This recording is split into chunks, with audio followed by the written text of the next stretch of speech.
Horney's perspective, Barriers to Being, from my book, The Search for Being. Neurotic Trends, Self-Effacing Trends. Unconscious forces in our personalities can have a great impact on the expression of our being. Oftentimes, character traits we developed in childhood keep us from making choices based on our real feelings and from getting what we really want out of life. This process starts in homes where we may not have received the warmth and love we needed. If our parents were domineering, overprotective, angry much of the time, overindulgent, hypocritical, erratic, favored a sibling, or made impossible demands on us, we might have failed to develop a sense of belonging. Instead, we might have acquired a view of the world as hostile, with accompanying feelings of apprehensiveness or anxiety that prevented us from relating to others from our real feelings. Unconsciously, we may have started to deal with people in ways to allay our anxiety. Dr. Karen Horney has written several books about how, depending on their temperament and the circumstances of their environment, the child and later the adult, because of such circumstances, either move toward people, away from people, or against people to deal with anxiety. The three neurotic trends Dr. Horney describes differ from normal behavior in that they are all compulsive. So you can't begin to act differently until you first become aware of what you are doing. The person with self-effacing trends, Dr. Horney writes, grew up in somebody's shadow. It may have been a domineering parent, a preferred sibling, a prominent parent, a long-suffering mother who demanded attention. As a child, they were afraid. Then they soon discovered that by subordinating themselves, they could win love. So they learned to repress their hostile feelings and started using manipulation to win affection and approval and to allay their anxiety. Those with self-effacing trends see themselves as unselfish, good, generous, and sympathetic, Dr. Horney says. The thing that makes their behavior neurotic is it doesn't matter who the person is, from the mailman to their boss, they have to win their affection and approval. What others think of them matters to them a great deal. The self-effacing person has strong needs to feel wanted, appreciated, desired, loved, accepted, welcomed, Dr. Horney maintains.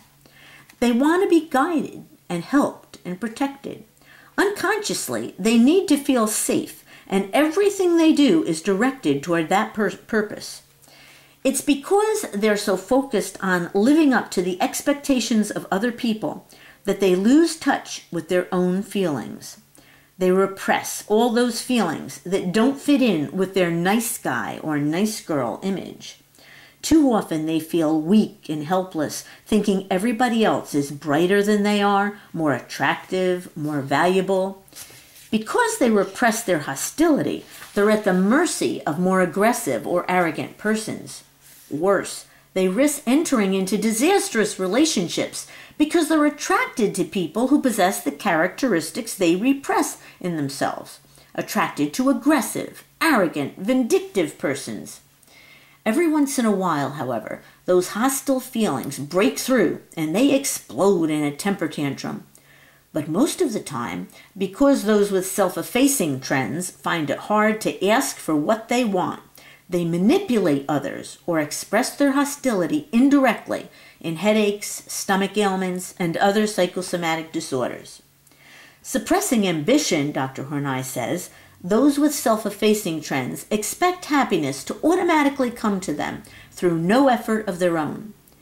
Because they feel abused, they think others should make it up to them for the injuries they've suffered. Unconsciously, they use suffering to get what they want from others.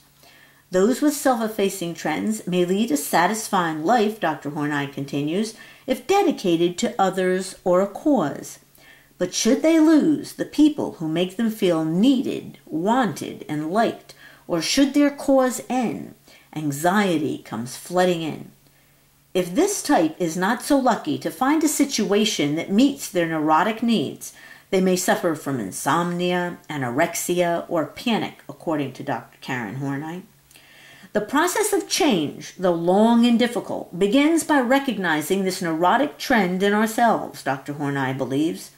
Dr. Horney believes the need to appease and to be loved, though originally caused by weakness and fear, could become the germ of a healthy human attitude. The self-effacing person, she contends, even more than other types, is most in need of understanding. Expansive trends. The expansive solution for dealing with anxiety, Dr. Horney says, is to move against people. In early childhood, this type of person suffered some type of extreme humiliation. He may have been an unwanted child, or belonged to an oppressed minority, or suffered extreme poverty. He may have been spoiled or shamed in some way, or maybe neglected. The humiliation of his early life aroused his hatred, but it couldn't be expressed to parents, so it was repressed, generating anxiety, Dr. Horney writes. Today, this repressed hostility is expressed indirectly in striving for power, prestige, or possession. It is quite common that if one neurotic trend is present, they are all present in the same person to a degree, but one predominates. The main motivation of the expansive trend is mastery, Karen Horney says. These people see dependence as weakness. Those with expansive trends need to feel superior to deal with unconscious feelings of insignificance and helplessness. They see everyone as hostile and life as a struggle of all against all, Dr. Horney continues. They need to be in command. Even though appearing tough, underneath their tough exterior is the same fear that drives those with self-effacing trends. Just like the self-effacing type, they need the admiration and recognition of others to make them feel good about themselves. Those with expansive trends are either narcissistic, perfectionistic, or arrogant, vindictive persons, Dr. Horney explains. If they were their parents' favorite, they might have developed a narcissistic personality. This type exudes self-confidence and sees himself as unique. He thinks he can do anything. He's charming and strives to impress people. He seems to love people and is very giving when he perceives he will receive admiration and devotion in return. Even though unreliable, regardless of how he disappoints people, he still expects others to love him unconditionally. The narcissistic personality, Dr. Horney contends, finds it difficult to sustain close relationships, breaking them off when others disagree with him or expect something of him. In work, too, he is often unsuccessful because he scatters his energy and often overrates what he can do. Too many failures, Dr. Horney explains, can make him self-destructive. The second expansive type is the perfectionistic. His high standards make him feel superior to others, Dr. Horney tells us. Unlike the narcissistic type, he is well-mannered and concerned about living up to his duties and obligations. He insists that others live up to his standards, too. Because he is fair, he expects others, even life, to be fair to him. Hence, when bad things happen, his worldview crumbles and he despairs. Making mistakes can fill the perfectionistic person with self-hate. The last type, who moves against people to allay his anxiety, is the arrogant, vindictive type. His main objective, Dr. Horney explains, is vindictive triumph. He often goes into violent rages. Extremely competitive, he is driven to drag his rivals down. He sees everyone as dishonest and scheming. He takes great pride in his intellectual intellect and tries to outsmart people. Rude and arrogant, this type demands others meet his needs, even though he ignores theirs. He enjoys intimidating people. He judges other people by his own standards and punishes them when they don't measure up. Sometimes the expansive type, whether narcissistic, perfectionistic, or vindictive, seeks prestige. Needing the admiration of others makes life a constant ordeal.